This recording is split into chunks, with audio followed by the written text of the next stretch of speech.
Oh, balls. Oh, balls.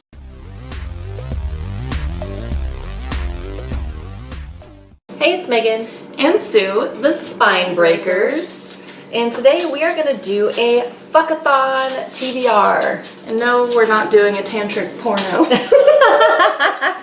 So this is a readathon being hosted by Noria Reads. Yes, and it is for the month of July. Yes, the entire month. Yeah, and it's basically, all the challenges are like, fuck this thing. So like, fuck this dumb thing. So it's like, fuck racism, whatever. And while we tell you what our TBR is for this FuckAthon, we're gonna drink some Florida Cracker. Some Florida Cracker from Cigar City Brewing Company in Florida. Tampa, Florida. Tampa, Florida. And we just got Cigar City here in Springfield, so everyone was freaking out. But this is a Belgian-style white ale brewed with coriander and orange peel. Cheers. Okay, so Sasha. Sashi. So we will go through the prompts and let you know what we're planning on reading for each one. Yeah, and the group book, just so you know, is Sister Outsider by Audre Lorde. Yes, and we are both going to try to read that. So the first prompt is Fuck Racism. Read a book that explores race relations. And I am going to read Binti by Nnedi Okorafor. Is that how you say it? I've heard people say Nnedi Okorafor, but... Anyway, by Nnedi Okorafor. I have it on my Kindle, and I bought it a while back and haven't read it yet, but it's about this woman who is going to college on a different planet, but she has to get there, and the people, I think, who are on that planet don't respect her culture, customs, or whatever, and there's some war between races, and yeah, so it sounded interesting. And I'm going to read Mind of My Mind by Octavia Butler, which is the second book in the Wild Seed or Seed to Harvest or Patternist series. I don't know why they like renamed all their series. I don't know either. Reprinted them. It's kind of annoying. But yeah, I'm gonna read Mind of My Mind.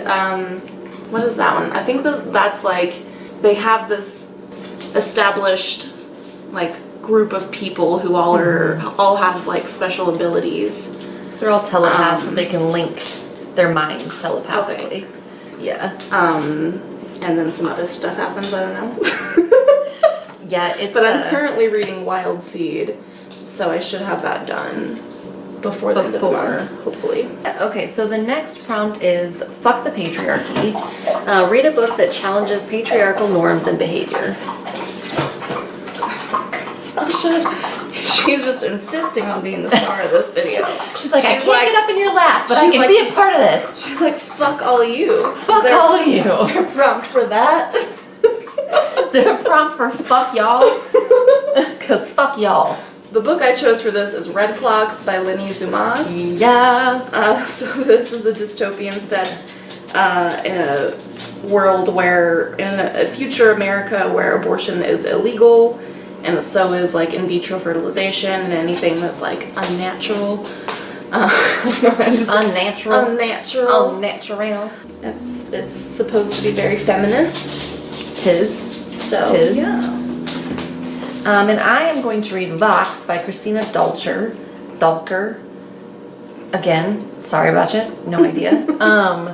So that is about, it's a feminist dystopian future in which women are limited to, or I mean it's not feminist, but it's a dystopian novel written by a woman. It's female-centric. That's what I was trying to say. Mm-hmm. Women are limited to only speaking 100 words a day. Wow. Yeah, so as you can imagine, shit gets old right quick and someone decides, no sir, that's only 2 words. The next prompt is Fuck Ageism. Read a book that centers on a well-rounded older character. I chose The Last Colony by John Scalzi. That is the 3rd book in the Old Man's War series, because I just finished the 2nd book today and dug it. But the main character in that series I feel like is pretty well-rounded. He is a white male, but he's 88 years old and he has seen and done some shit. And I'm planning to read Old Man's War by John Scalzi, which is the first book in that series where I think they send old people to war, right? To fight their wars. But they put them in new bodies and they go fight space wars. Interesting. Yep. And like the regular population doesn't really know much about what goes on there. So like these old, I think you have to be 75 to join, 70 or 75. And you kind of join without knowing a whole lot about what you're signing up for. And then they send you to space and give you this like badass new body and you fight space wars. Interesting. Yeah. The next prompt is Fuck Heternormativity, which is read a book that is queer as fuck. And I'm going to read Less by Andrew Sean Greer. Excuse me, my dog is dying because she needs to go outside because she hasn't been out in like 20 minutes. This says it's a love story, a satire of the American abroad, a rumination on time and the human heart. And it's about a man who he's about to turn 50 and is a failed novelist, and he gets a wedding invitation in the mail to, it says your boyfriend of the past 9 years is engaged to someone else. I'm hoping that means his ex-boyfriend. I would hope. Not like his current boyfriend. His current was like, boyfriend was I'm like, getting married to someone else. Fuck you, bud. Surprise. And I think he decides to go, and he ends up going around the world. I don't know. I don't really know. But from what I understand, it's queer AF. Queer AF. Sounds awesome. And I'm going to read We Set the Dark on Fire by Taylor K. Mejia. I'm really bad at name pronunciation, guys. It doesn't matter what the like origin of the name is. I can't, unless it's like Smith, I can't pronounce it. So I believe this is a YA novel, but it sounds really good and I've heard some good things about it. This is about a school for girls where women are trained for one of two roles in their society. So they'll either one day run a husband's household or raise his children, but each man has two wives. And so this is about a woman who gets chosen to be like the main bitch for this guy, and decide, she, I think, decides that maybe that's not the right thing for her, and develops some feelings for someone that perhaps in this society she should not have feelings for. Like the other wife. And yeah, so it sounded very interesting. So the next prompt is Fuck Realism, read a fantasy book. And so for this, I plan to read Spinning Silver by Naomi Novik. This is a retelling of Rumpelstiltskin. And I started reading this a while back, and then I got distracted by something else, which is kind of my thing. It's what I do. So I never finished it, but I was enjoying it. I got this in a Bookly box. No, Book of the Month Club. Yes. And it's like Bookly box would have never said anything that good. No, they wouldn't have. No, they would not have. But no, I got this in the Book of the Month Club box. And I'm gonna read Cameo, which has such a great cover. Yeah, I got this a while back, and it has some really lofty claims. It says that it's a magnificent epic in the tradition of J.R.R. Tolkien. This little sliver of a book is supposed to rival Tolkien. Also those are some adjectives right there. Magnificent epic. Yes. Epic it also calls it a sweeping saga on the back. Oui. But it's about the revolt of the gods, in which Zariel, the Black Angel, and his hosts of evil defy the eternal edict, invoking the wrath of the Lord and the forces of Michael the Vanquisher. And Camiel is a messenger between earthly kingdoms and undertakes a bold and perilous exploit on behalf of his lord. I'm tired of just listening to all that. I gotta take a nap. Yeah. So I mostly bought it for the cover because it cracked me up. He looks like a gorilla with wings. He does, with like bat wings. Standing there. Yeah.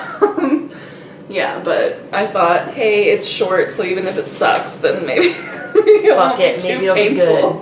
Who knows? Maybe it'll be, it'll be just as good as Lord of the Rings, apparently. Apparently it will. So somebody ring up Tolkien, let him know. Got some competition here, bud. Pearson, I don't think I even said who the author was. Edward Pearson. It's coming for you. It's coming for you, bud. They're gonna make a movie trilogy starring Fuck Liv Tyler and They're gonna- everything. yeah. I don't know. They're gonna turn this into 3 movies. Next up is Fuck Pollution.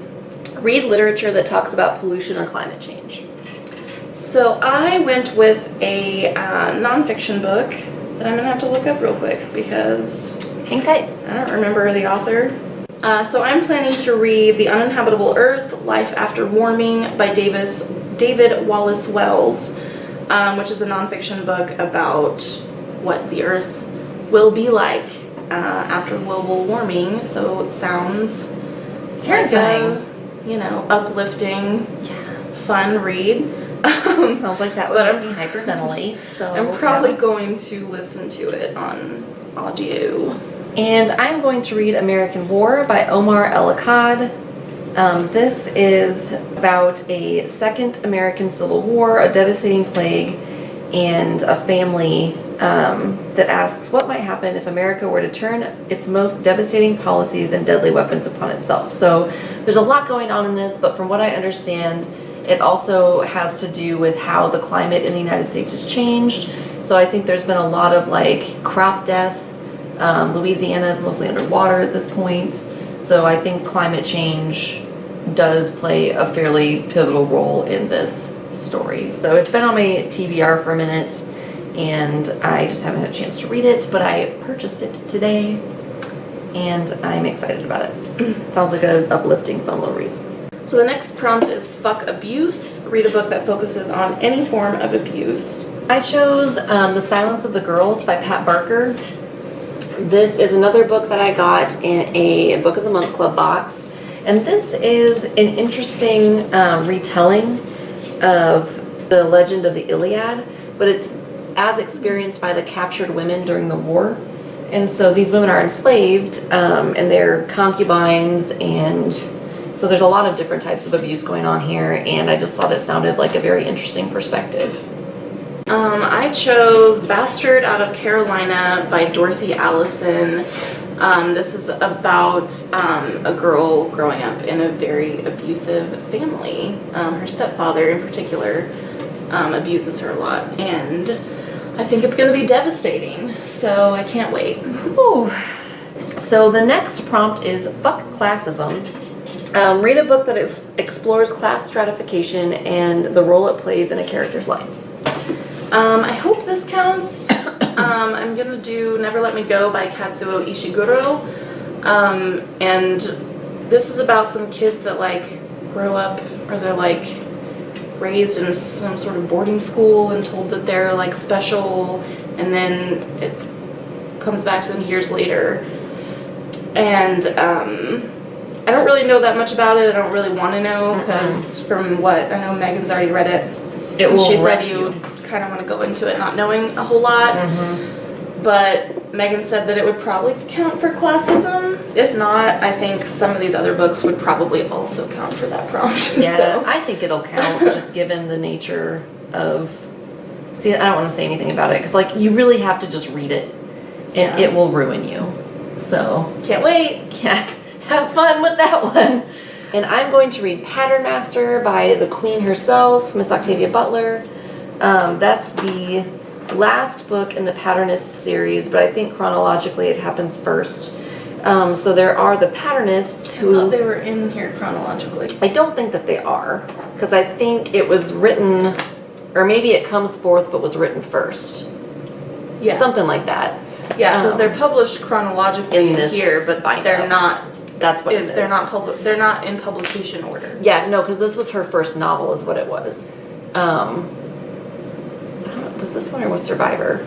Anyway, it was one of her first novels. Survival wasn't the first. It says in the front here when they were all published. Yeah, I think Pattern Master was her first novel, and so it's touted as not being Pattern the Masters best. and Mind of My Mind. But that has to, so Pattern Master I feel kind of ties, because when you read this series, Wild Seed and Mind of My Mind seem like they go very well together, and then you read Clay's Arc and you're like, The fuck? how does this fit in with anything? But Pattern Master kind of ties them all together, because it's about, there are the Patternists, and people with some other abilities, and then there are the folks in Clay's Arc, think they call them archists or something. But they're kind of like animalistic humans who have this virus that they feel compelled to spread, and they do not like the patternists. So there's a lot of different class issues, and I think the main character in Pattern Master has to deal with a lot of that. So Queen Octavia is amazing at talking about these kind of issues in her books, and they're just a wealth of so many multi-layered issues, and I'm so excited to read it. But I only have 2 books of hers left, and that makes me very sad. So the last prompt is fuck ableism. Read a book with a main character that has a disability. And I am going to read The Curious Incident of the Dog in the Nighttime by Mark Haddon. And this is about a boy who has autism, I believe. Yes, and he finds his neighbor's dog dead and tries to solve that mystery. Who killed it? Because Who it killed was it. definitely murdered. It was nefarious. So Sue has read this book. Have you liked it yet? I did really like it. So I am looking forward to reading it. And I'm going to read How Evan Broke His Head and Other Secrets by Garth Stein. And this is about a man who is 31, same age as me. Oh, me too. And he used to be a musician and had like a hit single back in the day, but now he teaches middle-aged men how to play guitar. That sounds depressing. And then he finds out that his high school sweetheart was killed in a car accident, and that he now has responsibility of his 14-year-old son that I think he didn't know existed until this point. And so he has to get his life together, but I believe the main character has epilepsy in this novel. It said so on Goodreads anyway. It doesn't say that on the back here, but I'm pretty sure he has epilepsy. So that is our fucking radical FuckAthon TBR. Yeah. I'm super excited about this readathon. I think it sounds fucking awesome. I really love Noria. I've been really enjoying her recommendation videos, and I think she seems like a very cool person. So pretty stoked about this thon. Yeah. Since we forgot to mention at the beginning, I do like this white ale. I do too. It's pretty good. It is pretty good. I wouldn't necessarily say that it's like... It's not groundbreaking or anything. No, I wouldn't write home about it, but it's pretty good. tasty. Yeah. All right, so let us know if you're going to be doing the FuckAthon. Let us know what the fuck you're gonna read. And thanks for watching. And we'll see you next time. We'll see you the fuck later. Fuck off. Just kidding. Don't fuck off. Bye.